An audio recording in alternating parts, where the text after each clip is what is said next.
परमार्थ करना स्वस्थ रहने के लिए पहली जरूरत है, क्योंकि जैसे ही हम देना शुरू कर देते हैं तो हमारे मन को शक्ति मिलती है और शरीर के अंदर पॉजिटिव वेव्स का निर्माण हो जाता है। इसके बाद जो महत्वपूर्ण चीज है, जैसे जैसे हमारी उम्र बढ़ती है हम शारीरिक रूप से निष्क्रिय हो जाते हैं। निष्क्रियता हमारे अंदर आनी नहीं चाहिए। निष्क्रियता जब आ जाती है तो शिथिलता आती है, शिथिलता आती है तो रोग आना शुरू हो जाते हैं। जिस तरह से बोलते हैं कि बहता पानी हमेशा निर्मल होता है, स्वच्छ होता है, उसी तरह से जो लोग फिजिकली एक्टिव रहते हैं वो स्वस्थ रहते हैं। फिजिकल एक्टिवनेस का मतलब केवल ये नहीं है कि हम दौड़ें या जिम करें। अगर हम बिस्तर पर लेटे भी हुए हैं तो हमें हाथों को चलाना चाहिए, पैरों को चलाना चाहिए। हम बैठे हुए हैं तो भी हमें अपने कंधों के व्यायाम, हाथों के व्यायाम, प्राणायाम करते रहना चाहिए। जितना चला जाए उतना जरूर चलना चाहिए। चला जाए तो फिर तेज भी चलना चाहिए। अगर दौड़ सकें तो चाहे धीमे धीमे दौड़ो, दौड़ना जरूर चाहिए। अर्थात फिजिकल रूप से सक्रियता हमारी अगर बनी रहती है तो रोगों से हम दूर रहेंगे। फिजिकल फिटनेस के लिए हमें अपने खान पान पर पर्याप्त ध्यान देना चाहिए। हमें जो चीज अप्राकृतिक है वो बिल्कुल नहीं खानी चाहिए। आप लोग यहाँ धर्म से जुड़े हुए लोग हैं तो निश्चित रूप से वो सब चीजें जो बोलनी नहीं होती है, स्मोकिंग, अल्कोहल, दिस दैट, वो सब से तो आप दूर होंगे ही। लेकिन उसके अलावा भी हमारे डे टू डे लाइफ के अंदर तेल और घी बहुत ज्यादा समा गया है, जो कि बहुत सारी बीमारियों की वजह बनता है।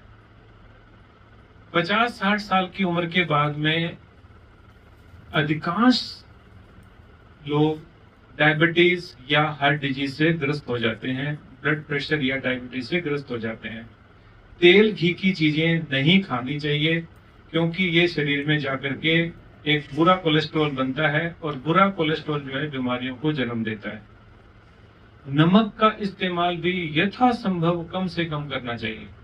जितना कम नमक खाएंगे उतना ही हम स्वस्थ रहेंगे। तीसरी महत्वपूर्ण चीज जो हम गलती करते हैं वो है कि हमारे खाने में फ्रूट्स और सैलेड की मात्रा हम कम रखते हैं। कम रखते हैं का मतलब जितना अधिक हो सके हमें बिना पका हुआ भोजन करना चाहिए, अर्थात फल और सलाद खाने चाहिए। मैं करीब करीब 1 वर्ष पहले एक ऐसे सज्जन से मिला जो कि पिछले 36 साल से ना तो दूध की चीज खा रहे हैं, ना कोई चीज पकी हुई खा रहे हैं, केवल फल और सलाद, कुछ भी पका के नहीं खा रहे हैं, केवल फल और सलाद पे 36 सालों से। और हम सब में सबसे कम उम्र के शायद पीछे वो बैठे हुए हैं, ऐसे दिख रहे थे।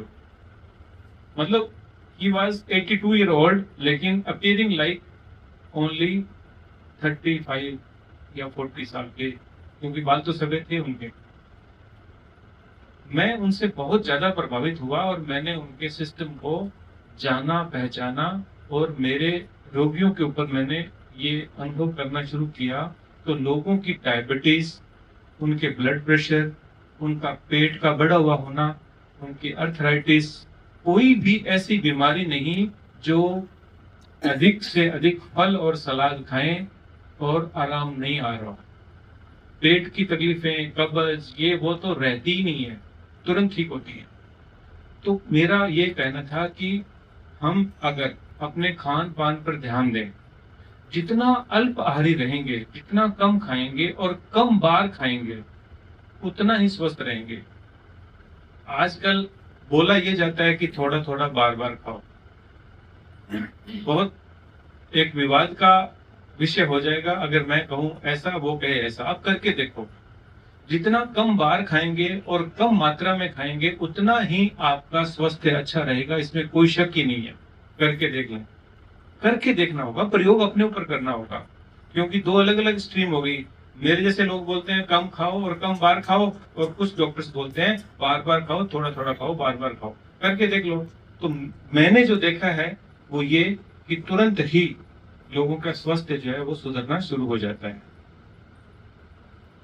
नेक्स्ट जो इस उम्र के अंदर समस्या आती है वो है कि नींद कम हो जाती है।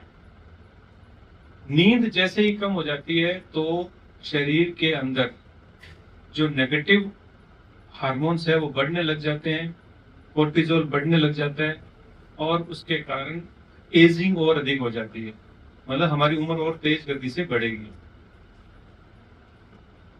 हमें पर्याप्त नींद के लिए टीवी और मोबाइल से दूर रहना चाहिए, पढ़ने पे ध्यान देना चाहिए। जितना हम स्वाध्याय करेंगे, पढ़ेंगे, और फिर भी नींद नहीं आ रही है तो लिखना शुरू करेंगे।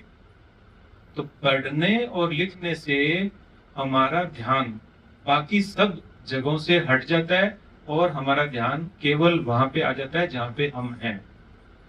रोजाना सोने से पूर्व अगर हम 1-2 पेज पढ़ लें और 1-2 पेज ही लिख लें तो निश्चित ही हमारी नींद सही हो जाती है।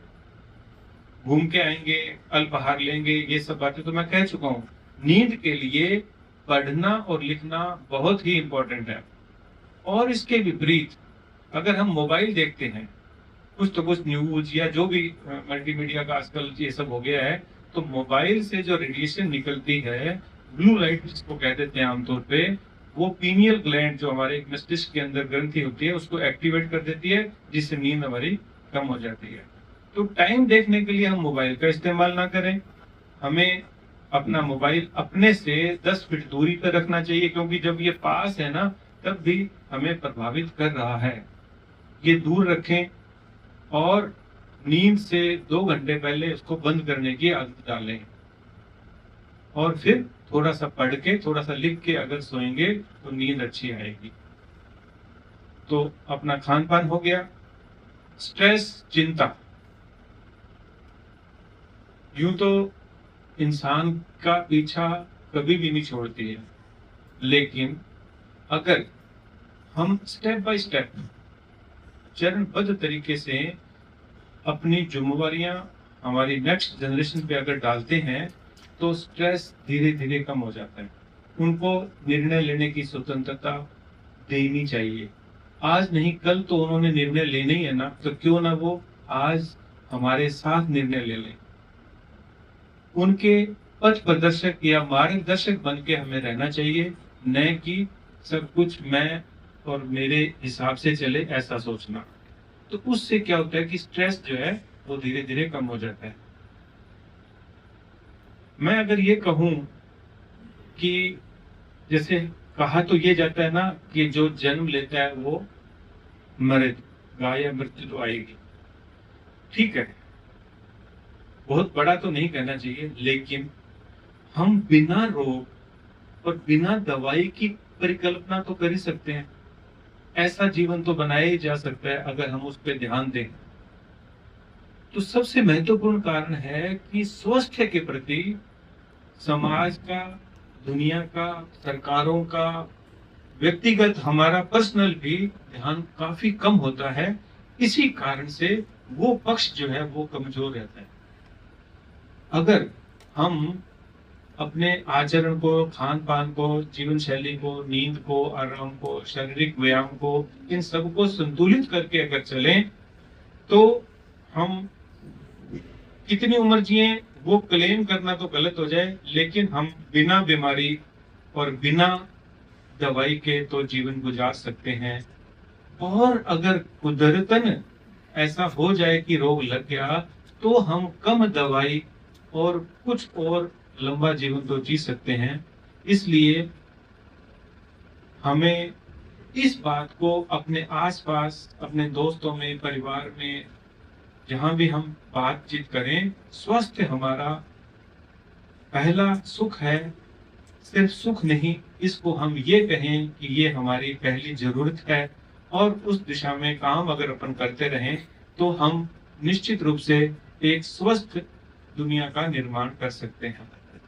मुझे बहुत अच्छा लगा है यहाँ देख के कि आपने होम्योपैथिक डिस्पेंसरी यहाँ पे खोली हुई है और होम्योपैथी के माध्यम से आप लोगों का जीवन अच्छा कर रहे हो। होम्योपैथी निश्चित रूप से एक साइड इफेक्ट रहित और हर तरह की बीमारियों में कारगर चिकित्सा पद्धति है। चिकित्सक अगर ध्यान से इलाज करे तो कोई भी बीमारी के अंदर होम्योपैथिक मेडिसिन का अच्छा परिणाम होता है। आप ये सब कर रहे हो, इस बात के लिए मैं आपको साधुवाद देता हूँ, धन्यवाद देता हूँ कि आप लोगों की वजह से होम्योपैथी का जो प्रचार है वो हो रहा है। आप सभी का जीवन अच्छा हो, आप स्वस्थ रहें, आपकी उम्र लंबी हो, आप निरोग रहें, आप बिना दवाई के जीवन जिएं, ये सब मेरी शुभकामनाएं हैं। धन्यवाद।